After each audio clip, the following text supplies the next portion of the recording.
We've discussed the dragon, we've discussed the woman and her child, but now we are on to who is the beast in Revelation 13. I'm Aiden, and welcome to A Pastor's Life for Me.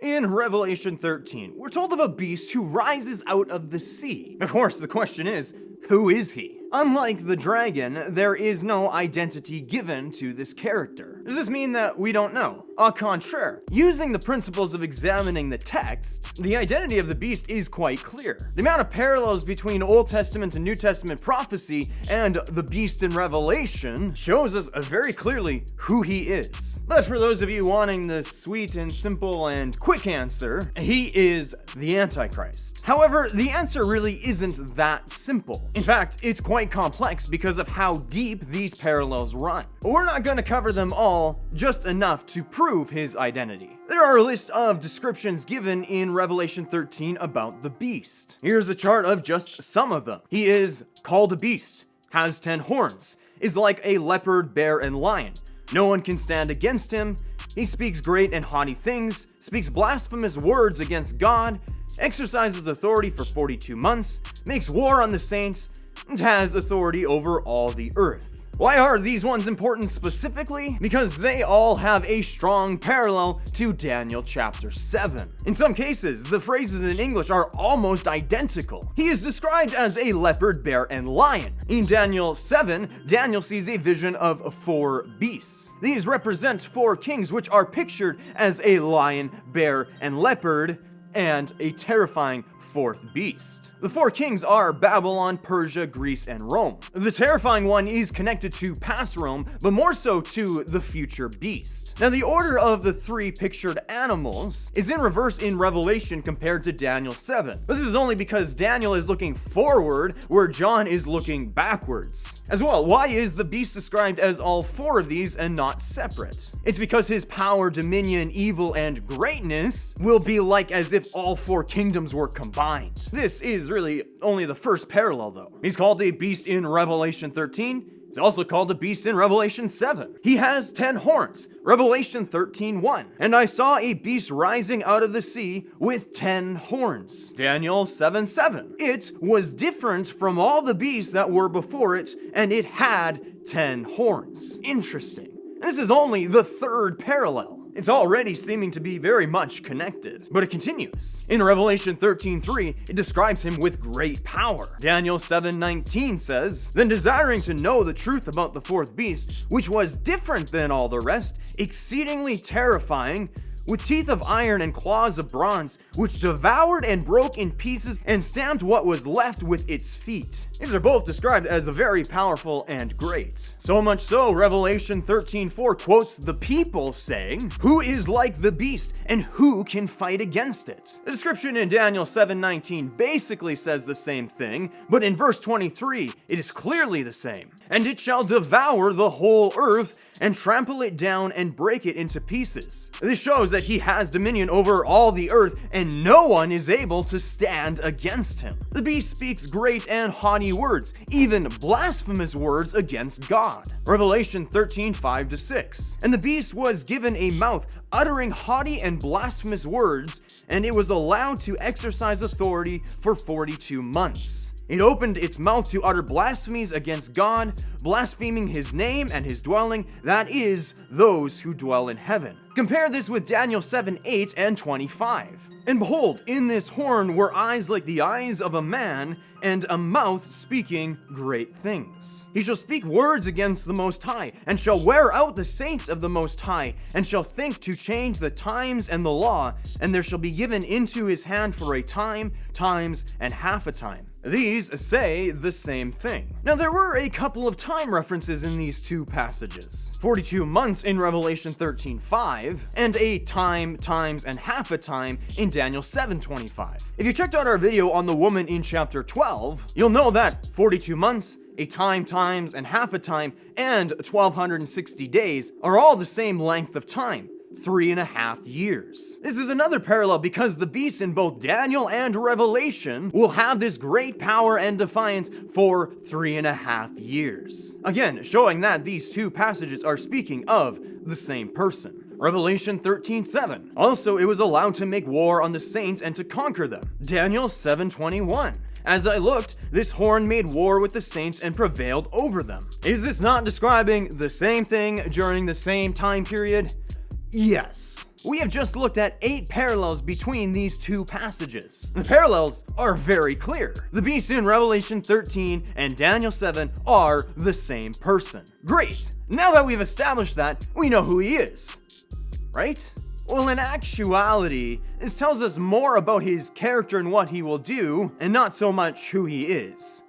Yet. We need to take a deeper look at Daniel 7, because this will open up a whole nother line of parallels. Let's read a description of the beast in verses 19 to 20. Then I desired to know the truth about the fourth beast, which was different from all the rest, exceedingly terrifying, with its teeth of iron and claws of bronze, which devoured and broke in pieces and stamped out what was left with its feet, and about the 10 horns that were on its head, and the other horn that came up, and before which 3 of them fell. The horn that had eyes and a mouth that spoke great things, and that seemed to be greater than its companions. So the beast is described as a little horn among the other 10. This is important because a little horn is described in Daniel chapter 8. Then the goat became exceedingly great, but when he was strong, the great horn was broken, and instead of it there came up 4 conspicuous horns toward the 4 winds of heaven. Out of one of them came a little horn, which grew exceedingly great toward the south, toward the east, and toward the glorious land. Now the goat is Greece, the great horn is Alexander the Great, the 4 horns are the 4 kings that succeeded him. However, this little horn is interesting. Let's continue. It grew great, even to the host of heaven. And some of the host and some of the stars it threw down to the earth and trampled on them. It became great, even as great as the prince of the host. And the regular burnt offering was taken away from him, and the place of his sanctuary was overthrown. An angel then asked this question about it. For how long is the vision concerning the regular burnt offering, the transgression that makes desolate, and the giving over of the sanctuary and host to be trampled underfoot? So the little horn is the one who takes away the burnt offering and makes desolate. Many will take this and tie it to Antiochus IV Epiphanes, since he was a Greek king that defiled the temple and took away the sacrifice. Now this does fit with him, but not entirely. Do you want to guess who this fits better with? The beast in Revelation 13.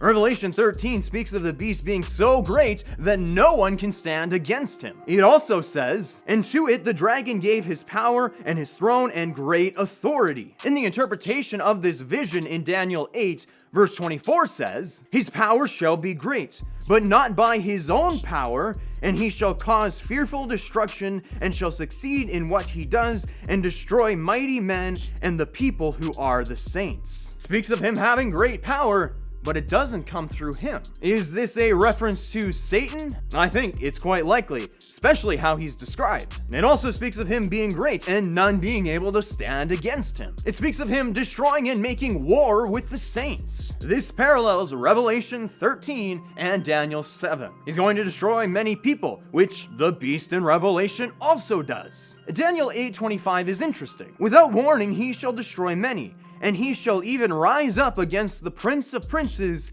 and he shall be broken, but by no human hand. He becomes so great that he even tries to go up against the prince of princes. Who's this? It's Jesus, of course. This is a messianic reference. What's interesting is how the little horn is removed here. He is taken down not with human hands. This is referenced immediately after the Prince of Peace, meaning it is God who will take him down, but specifically Jesus. This is paralleled in Revelation 19:19-20. And I saw the beast and the kings of the earth with their armies gathered to make war against him who was sitting on the horse and against his army. And the beast was captured, and with it the false prophet, who in its presence had done the signs by which he had deceived those who had received the mark of the beast and those who worshipped its image. These two were thrown alive into the lake of fire that burns with sulfur. So the beast and his army make war on Christ. But Christ captures them and throws them into hell. This is a fairly strong parallel, and it is just one point on why Daniel 8 can't be fulfilled completely by Antiochus the Fourth Epiphanes. There's something else in Daniel 8 that continues this line of parallels. I mean, we are going through so much that we are skipping a bunch, but it's important that we touch on the removal of the sacrifices and the desolation. Why? Because it connects to Daniel chapter 9, 11, and 12. So a whole lot is going on here. In Daniel 9, 24 through 27, we read about the 70 weeks of Daniel. Each week is a period of 7 years. Verse 27 describes the final week. And he shall make a strong covenant with many for 1 week, and for half of the week he shall put an end to sacrifice and offering. And on the wing of the abominations shall come one who makes desolate until the decreed end is poured out on the desolator. What did we just read in Daniel chapter 8? One who would put end to sacrifices and commit an abomination that makes desolate. At this point, we don't know exactly what he is making desolate, but the implication is that it is the temple, because there will be no more sacrifice and offerings. This is confirmed though in Daniel 11, 31 and 32. Forces from him shall appear and profane the temple and fortress, and shall take away the regular burnt offering.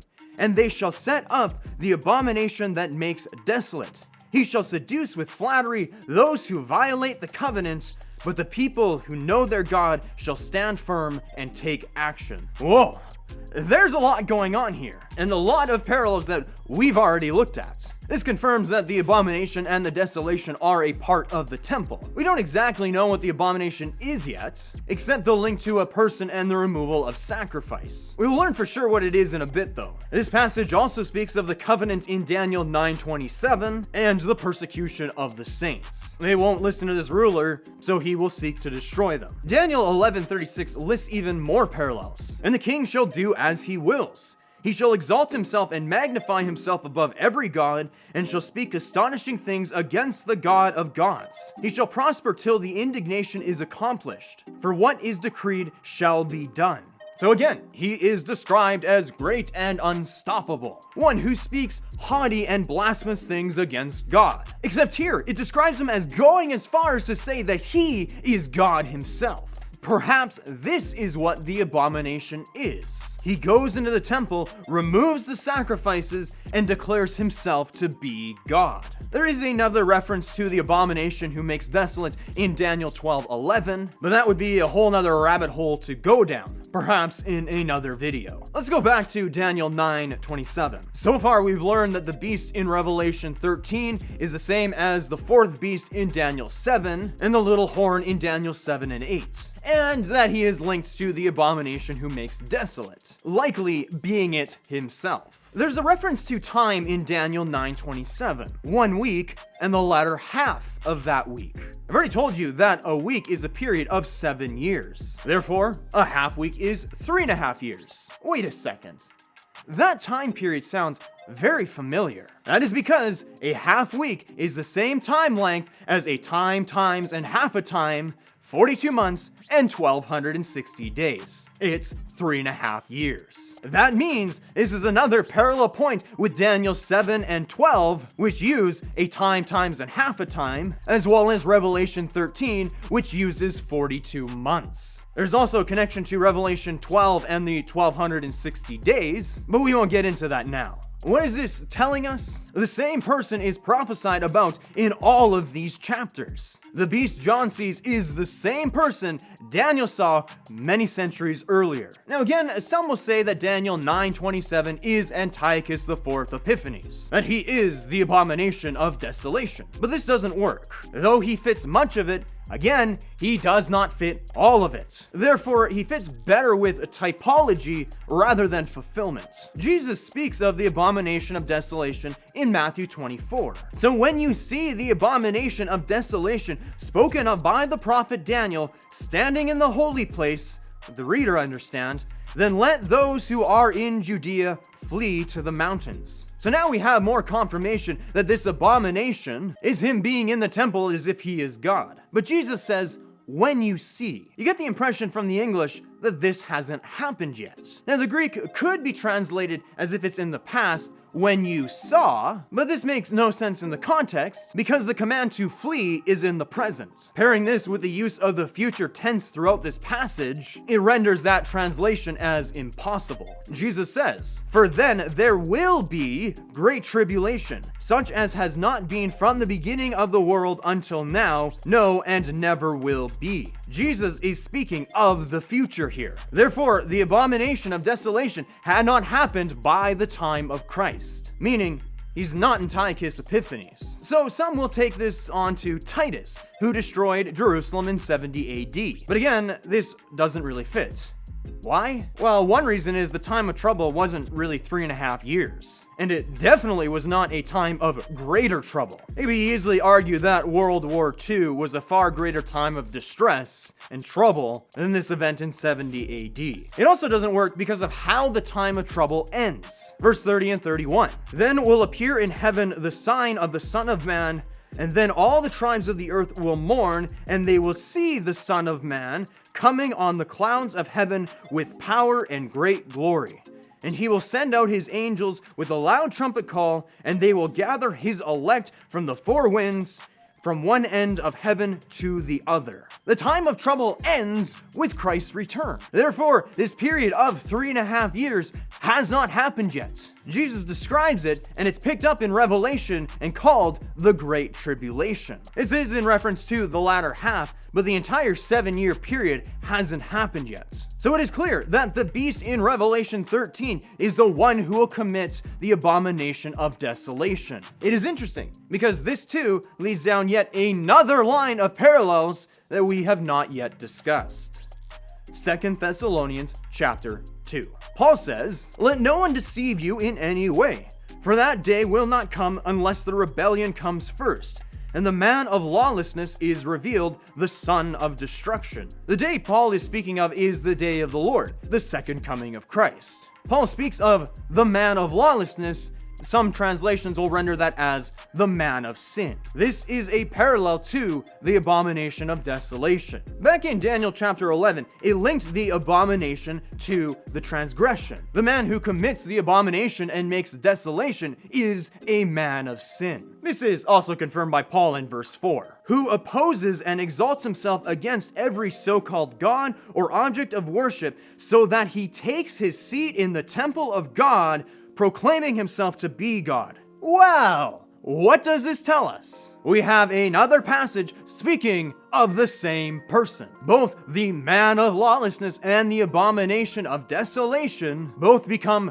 great, unstoppable, exalting themselves above God. It goes into the temple and proclaims to be God, thus committing the abomination. They're the same person. Verse 8 continues the parallel. "And then the lawless one will be revealed, whom the Lord Jesus will kill with the breath of his mouth and bring nothing by the appearance of his coming." What, pray tell, does that sound like? Revelation 19, Daniel 8. More? Verse 9 and 10. "The coming of the lawless one is by the activity of Satan with all power and false signs and wonders, and with all wicked deception for those who are perishing because they refuse to love the truth and so be saved." This one is empowered by Satan. What does that sound like? Revelation 13, Daniel 8. He deceives the whole world so that they follow him. Now, what does that sound like? The ones who dwell on the earth and worship the beast who refuse to repent, described throughout Revelation. It also sounds like the covenant in Daniel 9:27, and those who follow it because of his cunning in Daniel 11. I told you, this is deep, and we are skipping so much. Like how the 4 kings in Daniel 7 are parallel to the 4-tiered statue in Daniel chapter 2. And that's a whole nother connection of parallels to this same person. He and his kingdom are the toes of iron and clay. So who is the identity of the beast? He is the one who will come during the future tribulation for 7 years, but be an unstoppable power for 3.5 of them. He is the beast. The fourth beast in Daniel 7, the little horn in Daniel 7 and 8, the abomination of desolation in Daniel 8, 9, 11, and 12, and Matthew 24. He is the man of lawlessness, the son of perdition in 2 Thessalonians 2. He is the Antichrist. Now, wait a second, Aiden. You might be saying. Nothing we went through ever talked about him being the Antichrist. So, where are you getting that from? That is the question. And it is a very good question. Now, it might surprise you that the term Antichrist is only used 5 times in the Bible, and none of them are in any of these passages that we've discussed. It is specifically used by John in his first 2 epistles. In fact, out of these 5 references, you could argue that 4 of them are describing a type of people, whereas only 1 reference is attributed to a singular person. 1 John 2:18. Children, it is the last hour. And as you have heard that Antichrist is coming, so now many Antichrists have come. Therefore we know that it is the last hour. This is the only reference. And the future aspect of it isn't actually future in Greek. It's present. You have heard that Antichrist comes. The way that it is written and context tells us that it hasn't happened yet. I believe John here is speaking of the future man of sin who is to come. But until then, there are many types of him and his spirit, like Antiochus Epiphanes, Nero, Titus, even Hitler. But none of these are the Antichrist. So if this term isn't used a whole lot, and never in a passage that speaks about this person, other than the mention here, why then do we call him the Antichrist? Well, it is because he has so many different titles and descriptions, but this one sums them all up together. We're given a picture in Revelation 12 and 13 of the dragon, the beast, and the second beast. This picture is what's known as the unholy trinity, the counterfeit trinity, or the anti-trinity. Why? Because they are all acting as if they are God, but are not. The dragon acts like the Father, anti-Father. The beast like the Son, anti-Christ. And the second beast, the Holy Spirit, anti-Spirit. So the beast pretends that he is the Son of God, God himself. Therefore, he is the epitome of a counterfeit Christ. A false Christ, the Antichrist. Does that make sense? We call him the Antichrist because of John, and it fits so well with who he is, whereas all the others fit better as descriptions and symbols, rather than a name or a title associated with a person. They are, but in our mind, we understand who the Antichrist is connected to a singular person, to some extent. So all that to say, the beast is the Antichrist, as well as every other description that we've looked at in this video. That is, who he is and what he will do in the future. If you have made it thus far in the video, I encourage you to subscribe to the channel, give this video a like. That is all for today. Next time, we're moving on to the second beast. But until then, remember to know the word, do the word, and share the word. But as always, we do it in love.